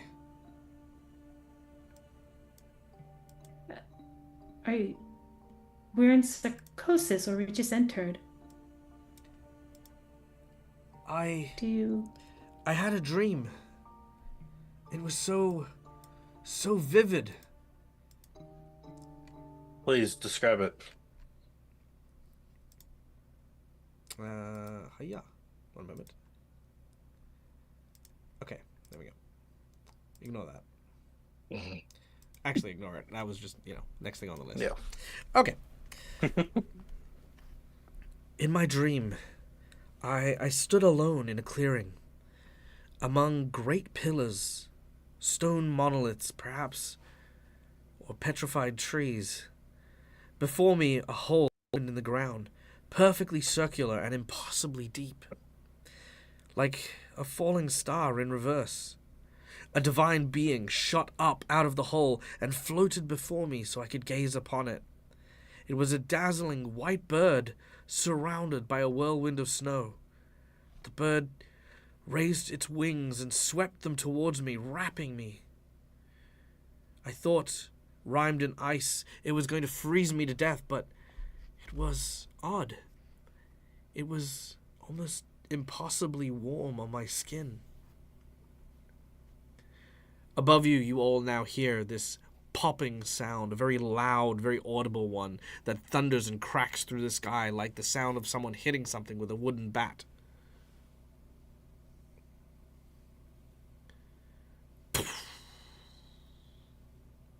Could I argue to make a to figure out what her vision meant with a occult or esoteric lore skill? Make a wisdom check. This is more of an interpretation than it is using any of those skills. Oh, okay. Just a 12. A 12? You've got some idea. You remember the thing that Ostra was saying earlier on about this place being connected to spirits and gods and stuff like that? You think that maybe Sakuichi coming here, maybe now with all of the, obviously the native people of this land being dead, maybe the spirits are trying to find someone to commune with, and maybe they're trying to commune with Sakuichi. Okay. Just tell her I think the spirits are trying to commune with you. What spirits? There's spirits in the Sakura score that Oscar Like was ghosts? talking about. Like ghosts. Like what was Ostra saying? I was not present because I was, not. There. He was saying this place is filled with demons, but it's also filled with spirits and the like. So it's possible that some of them are trying to come in contact with you. Really? Well, that is interesting. And they would do it through visions. She is actually interested. I'm Michael yawned, not Sakuichi. She's just like, it's really interesting, you fucking idiot. No, she's not. So mean. If you feel safe, try to contact make more contact with them or let them in. We will do it. If something tries to take you over, we can do our best to get it out. Okay. If we can. But they might give us some looks clues. concerned. Okay, Neil, let's take a moment here. I don't know. I'm sorry. No, it's fine. It's fine. Let's take a moment. If she is possessed by a demon, let's say, you being in a place full of demons, what exactly does Rongal intend to do in order to force the demon out of their person? Because you did very much claim that you were capable of this. So I'm just curious as to how Rongal... I thought thaumaturges were like a little bit, with their esoteric knowledge. Oh, they are. They take an object and they go, this object is mysterious. I will study this object. That's the big thing. So maybe there's an object I have or can find. Is there an object you have? So what I'm hearing is, Neil, you have zero powers of exorcism. Neither does any member of the group, but you're trying to convince this person to do it because she'll be fine. Is that correct? Just remembering things from another campaign, I guess. But... Well, you're not. That's not in this game. All right. In any case... John was playing the thaumaturge in another one, so... But again, thaumaturges don't function that way. Now, to reiterate... Let's not let Sakuichi get possessed. She's the only one who knows how to use the disc. No. Moving right along. I could probably use the disc. But... Does anyone do anything about the large, thunderous popping sound that I'd mentioned previously? Belle was going to be looking to the heavens as they were having that conversation. Yep. I was waiting for the conversation to end before I said it. No, wonderful. I'm glad that we did that because, it's a thing. Okay. Kind of want to know what that was. Yeah. Okay. Yeah, Aelith would have looked up towards where the sound was as well. Cool. What you see is this. Oh. Shooting star. Indeed. The sound that you heard was the thunderous crack of a celestial object breaking through the atmosphere at an incredible speed, as if on cue, racing across toward the western horizon. You watch as it crashes far out of sight, but according to its trajectory, exactly where Sakuichi's astral stone is now pointing, no longer from the heavens, but in that direction. Oh shit. Oh boy, The crazy bit is, me as a player, when you said it was pointing up, was like, maybe Belle should look up in the heavens and see in case it's pointing at another planet in the sky. A different planet. Yep. Well, we've already planet jumped at least once. All right. I guess we found your sign, Sakuichi. That must have been what you've been waiting for. Yes, it must have been. Well, now we have a direction at the very least, and we won't be wandering around in these badlands. That brings me a good measure of relief, to be honest. I could not imagine just how hard it would have been, or how long we might have been forced to stay here until we got an idea of where we were traveling. Mm. And that's in the direction that Astra was talking about, where he would find, where he expected to find the weapon he was looking for? Yes. Roughly. Okay. So, yeah. All right. Should just kind of nod to Astra, like, you're right. Perception checks from everyone, please. Now? Oh, okay. As Aelith says that.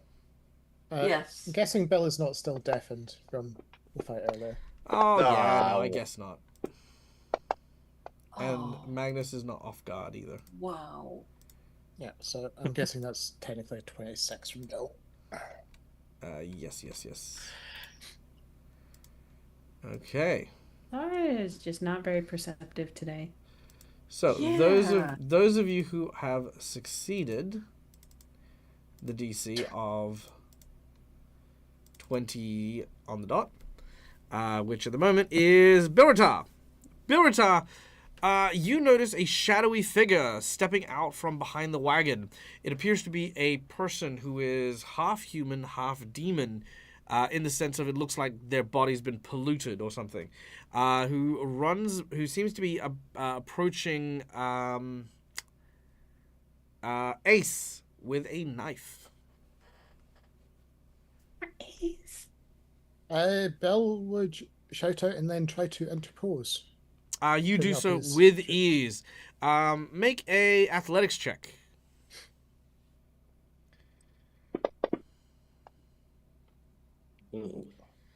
It's not going to do it, unfortunately. Hero point, please. By all means, you may use a hero point as you try yet again. Oh, that was close. So close. That did not behave the way a dice should, I think, but it's fine. All right. With a 19 instead of the natural one it almost fell onto.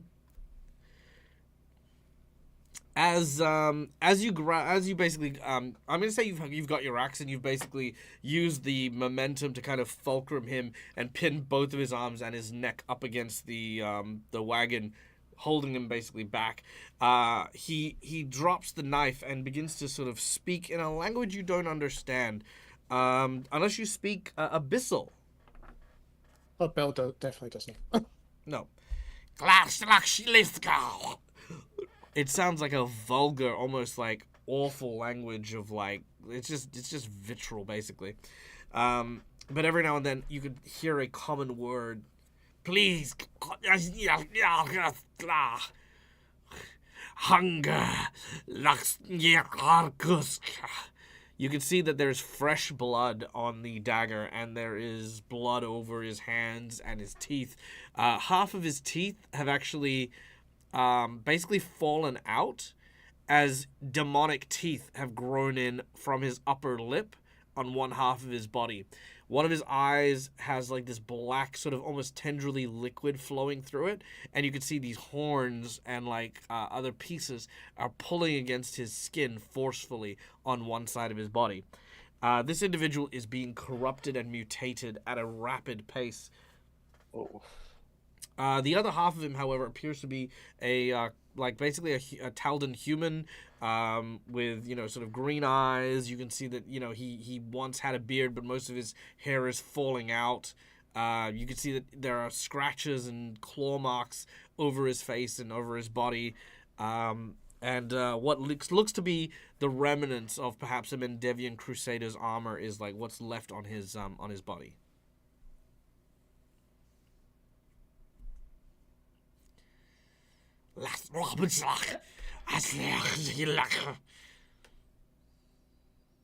Lushara will actually look to Ostra as in like is Ostra pulls out his gun. this Yeah. what you mean? As you he nods, Ostra moves over and puts the gun barrel literally into his mouth. You hear him say something, which Bilrata, make a will save.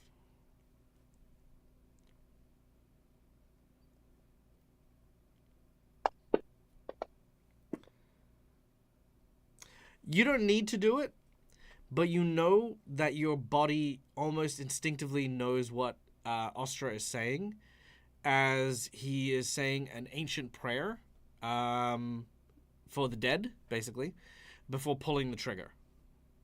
Yep. As he does so, it goes into the side of the wagon, which Ace goes, "Hey, whoa, whoa, whoa, whoa!" There's like the tiniest little ding from the bullet, but that's about it. The head explodes, painting the side of the wagon. Ace is like, "Oh man, who's gonna clean this up? Ah, jeez, I just buffed this thing. Come on, man!" And you watch as the body then just slumps to one side. Ostra cleans the barrel of his gun. He says, "Like I said, don't wander alone."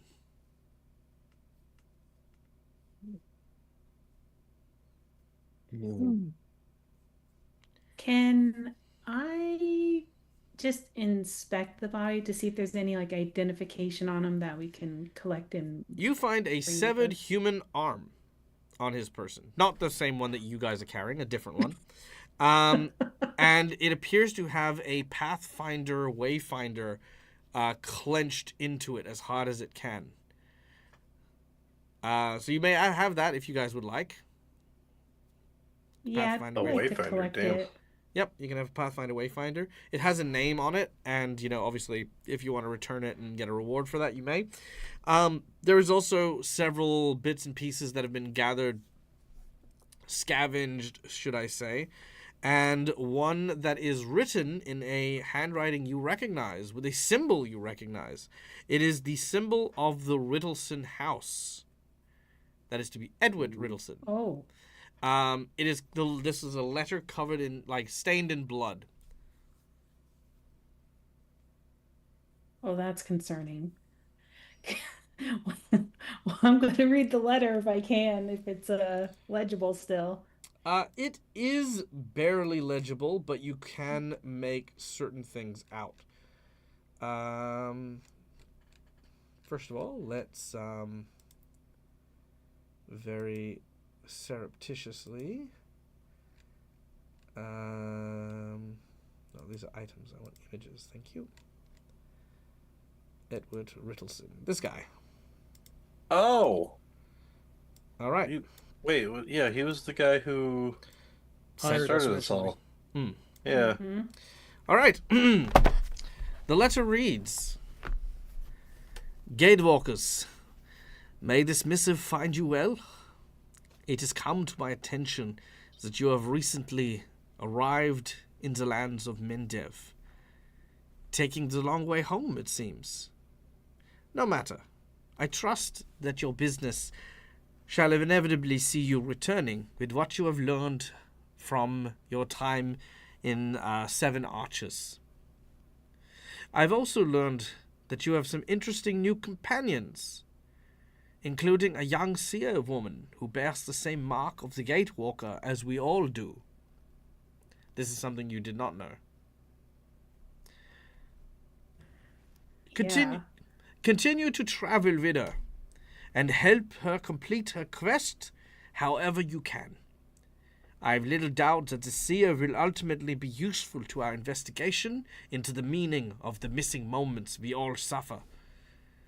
Find attached a banknote with payments for your good work so far. Consider it a bonus.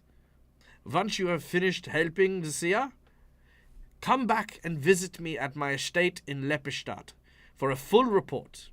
You may expect a sizable reward upon your return. I imagine you have questions foremost, perhaps, of course, how I know all of this, as well as where to find you. Suffice to say, I have kept an ear to the ground after Fianara sent me word that you had all disappeared in the forests of Seven Arches. The full story, perhaps, is too complicated to send in a single letter. I'll explain everything in full once you have finished your work in the Socorus Scar and returned to Lepestadt. Sincerely yours, Godspeed, Dr. Riddleson.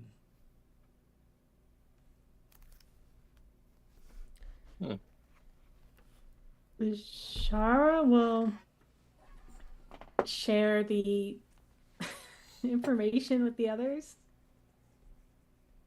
and then be like, how is he tracking us?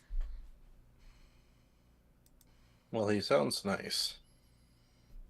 Whoever this man is, Yes. says Aelith Yeah. Arongal.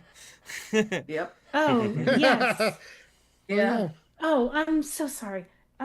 Dr. Riddleson is the one who gathered Viv and Bill and I and previous companions. Ace turns around and says, wait, sorry, did you say Dr. Edward Riddleson? Yes. Do you know him? Nah, I never heard of him. You're silly. She's not mad. She's very entertained by Ace. She likes Ace. It feels like that should be an insight check to see if he was actually bluffing up that script. Never mind. No, he absolutely has no clue. I think he just wanted to be part of the conversation. He did. Yeah. Yeah. You know what's really funny? If I did that with Ostra, I reckon you would have gotten mad at him. Anyway. No, I don't know if she would have been mad, but she would have been like... All right. So, we'll talk about Edward, I suppose, next time because we are coming to the end. But I want to be curious. I'm curious about your reaction to Sakuichi also being a Gatewalker. Mm-hmm. That's also somewhat concerning, but not. I don't know. It is. Well, I mean, didn't we know that we were supposed to be one of the few that were gone for so long, but more people got pulled into the gates?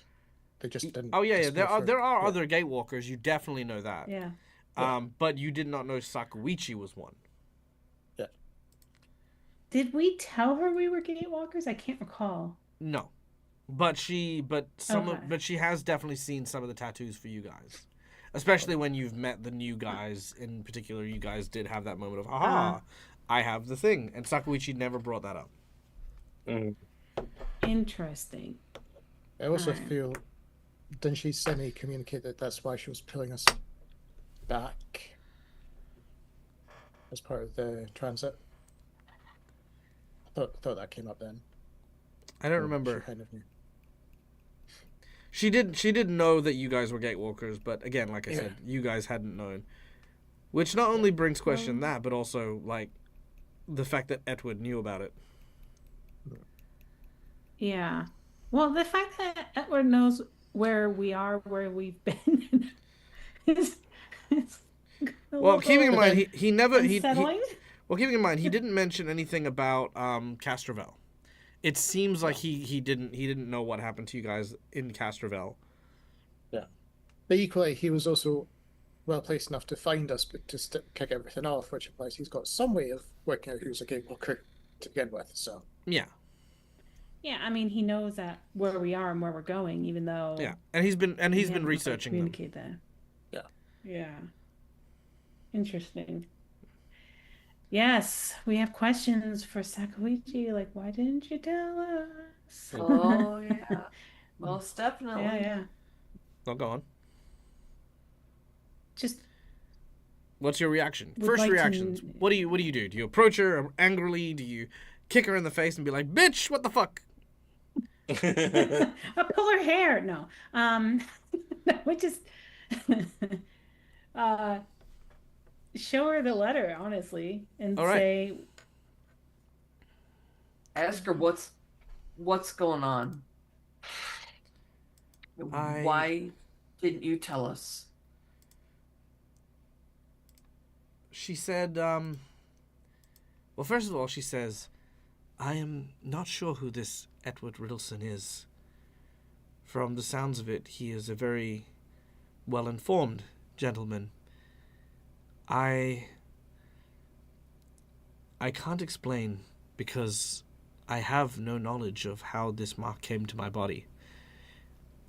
Admittedly, when we first met, I was alarmed to see other people with similar markings.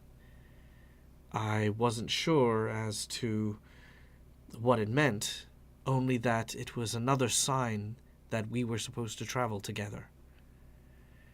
I didn't bring it up before because, well,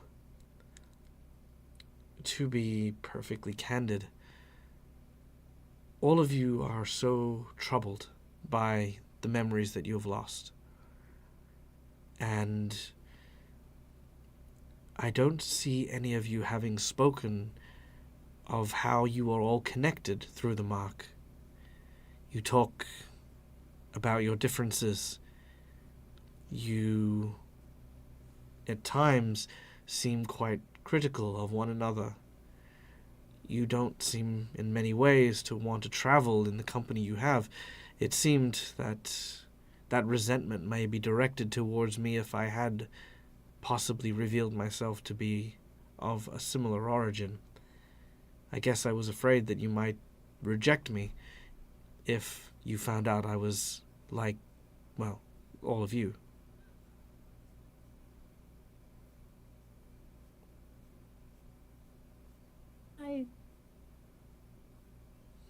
I can understand that. We are struggling to learn about each other, and we've lost some people along the way.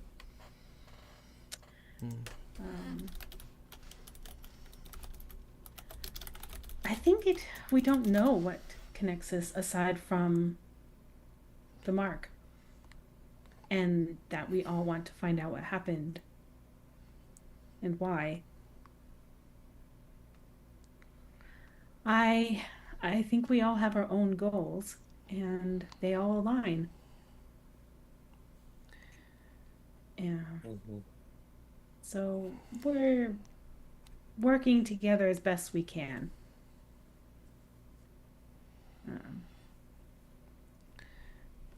I want to be so mean. I can see I how want it to. I want to seems. be so mean right now. OG, am I Is allowed to? Sakaguchi mean? She is a little bit in this case. Okay. All right. Yeah, She can be go mean. for it. Okay. All right. I'm gonna be a little mean. All right. Lashara, and I mean this with the deepest respect, but it's sort of this that I am referring to. Anytime someone wishes to know what it is they should do or think, feel, or believe, you very readily speak on behalf of your compatriots without so much as asking how they feel or how they think.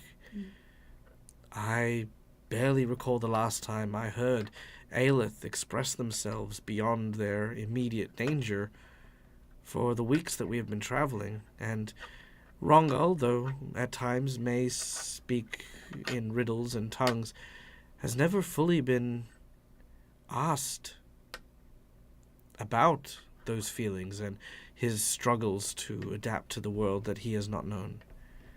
Bilratar has so much anger in himself and chooses not to express it, keeping it quiet and pent up, with no opportunity for that means to be able to properly express himself without being condemned like he was with the hobgoblins. Sure, perhaps the words that he chose weren't the most diplomatic, but I couldn't help but notice how alone he must have felt in that moment.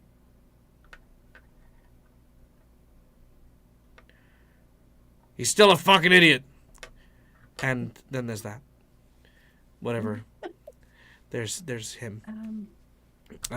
Yes. And I mean this politely. But you all need to start talking less and listening to each other a lot more.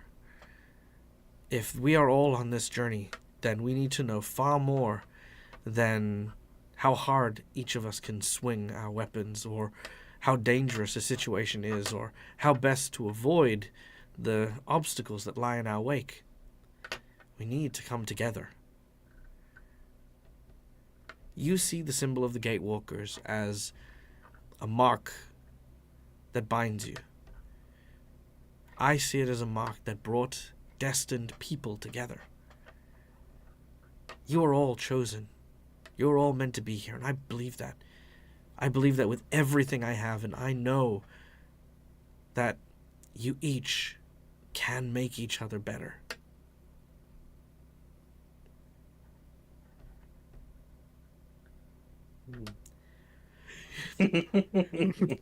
I wish I had one of these fucking things. God damn it! Who the fuck's cutting onions? This suit doesn't work for shit. Here, I'm just waiting for Ace to actually get some mechanical oil and start trying to... I want to be part of the club too. I'm just here with my wagon.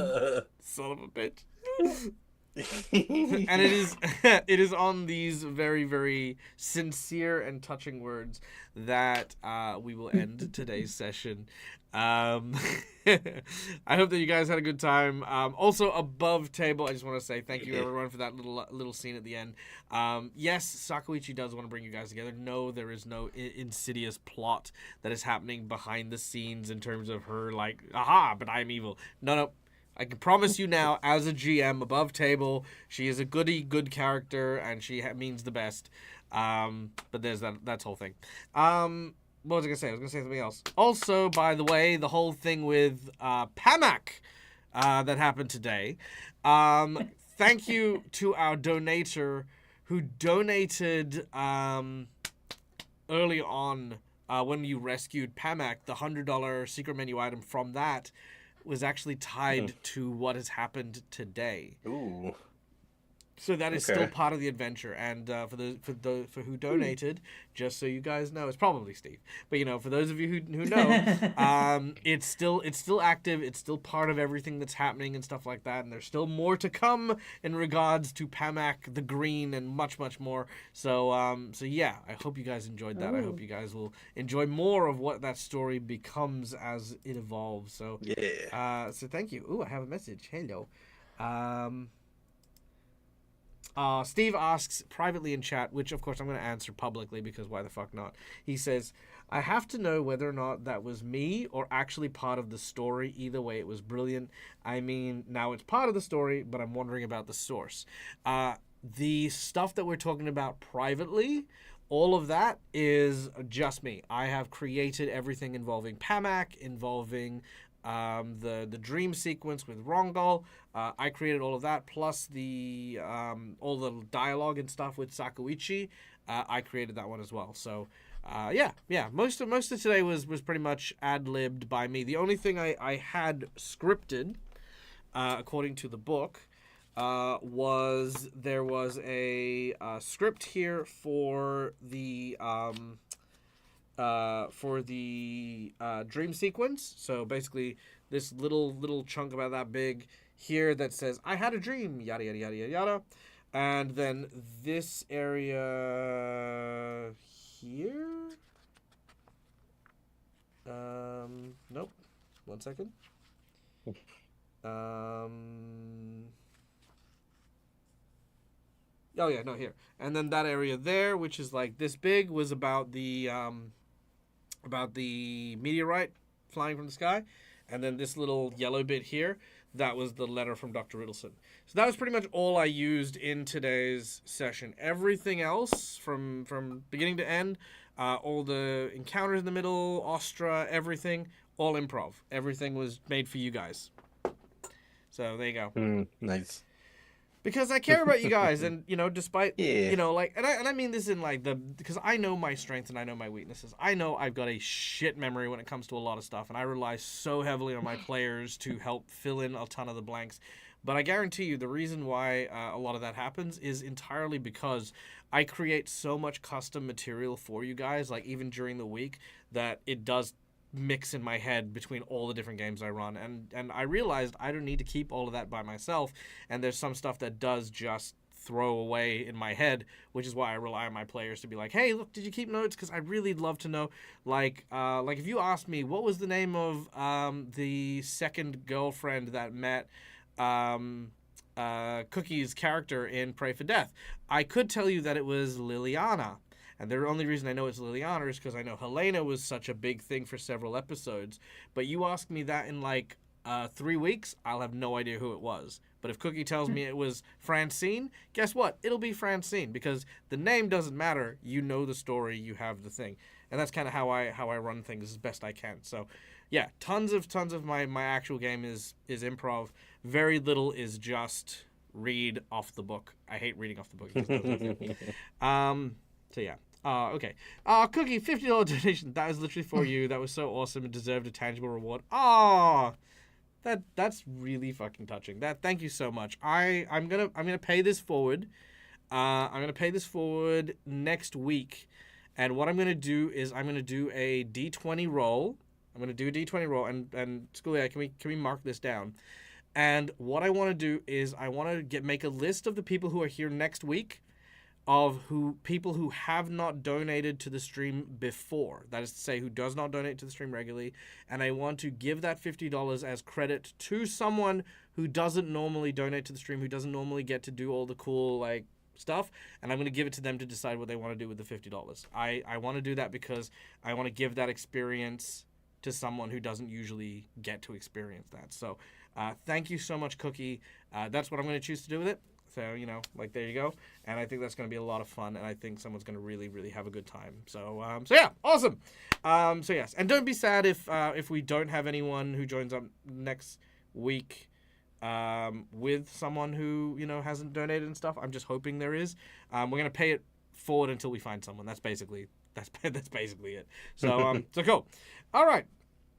It's late. I'm leaving.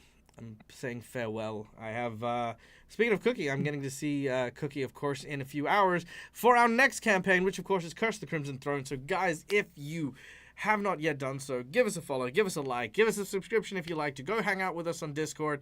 There are some great big changes happening in the coming weeks. Or in regards to the Discord, in regards to a bunch of stuff, so go and check those out. Also, just by the by, if anyone has interest in merchandise and stuff like that, I will be looking at starting up a Fourth Wall store. I already have the website, I already have all the stuff. I just need to get off my tuchus and actually build some things, which just takes time and effort and energy, but that is going to be a thing. But yeah, in the meantime, however, guys, my name's Michael. I'm the Dead Aussie Gamer. This is my place. This is my face. You can find it here a number of times during the week, likely in the next 7.5 hour show or something like that. Yep, you'll find us here, and we'll be doing Curse of the Crimson Throne. And as always, until we meet again, stay safe, stay wonderful, be kind to each other, because why the fuck not? It's free. And until next time, game hard or die trying. Good night.